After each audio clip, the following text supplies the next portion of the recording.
Mbunge wa viti maalum wa chama cha upinzani Chadema Anatropia Theonesti amekuwa akiwakilisha wanawake bungeni tangu Novemba 2020.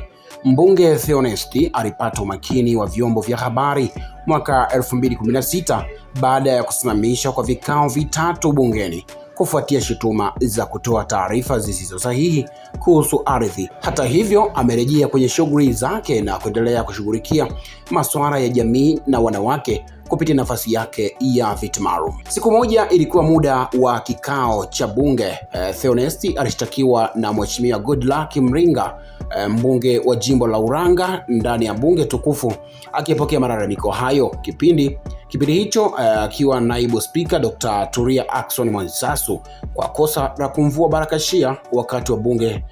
Kitendo hicho kilionyesha kuifedhesha dini pamoja na yeye Mheshimiwa Goodluck. Mheshimiwa huyo mbunge wa Uranga aliongea kwa masikitiko sana baada ya kupewa nafasi na Mheshimiwa Spika apate kuzungumza kile ambacho kinamkereketa ndani ya moyo wake. Twende tukamsikie kwa ufupi kidogo, baada ya hapo tutakuja kutembelea maoni yako. Mheshimiwa Goodluck Mringa, uliomba mwongozo. Asante sana Mheshimiwa Naibu Spika.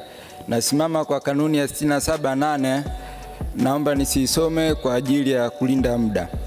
Leo asubuhi hii wakati waheshimiwa wabunge wa upinzani wanatoka nje, kundi la wabunge wa Chadema likiongozwa na mbunge Anatropia Theonesti walifika kwenye meza yangu na alinivua baragashia yangu kama hii nimepewa na msamaria mwema nje ili niweze kuhudhuria kikao cha bunge, na akatokomea kusikojulikana.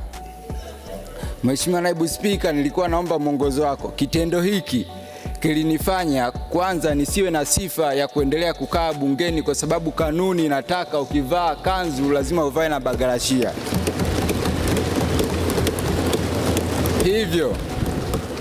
Hivyo kitendo hicho kiliwakosesha wananchi wa Ulanga mwakilishi kwa muda. Pili, mbunge huyo wa Anatropia amenisababishia mtikisiko wa mawazo kwa sababu mpaka sasa hivi sijui nia yake ilikuwa ni nini. Ameniweka njia ya panda. Tatu, Mheshimiwa Naibu Spika, amelikosea heshima vazi hili, kwa sababu kwa mujibu wa vazi hili na utamaduni wake anayetakiwa akuvue kofia hii ni mke wako wa ndoa.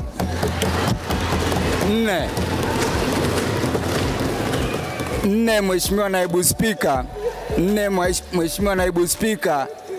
Mheshimiwa Anatropia amemkosea mke wangu Mama Glory kwa kuingia kwenye himaya yake kwa nguvu.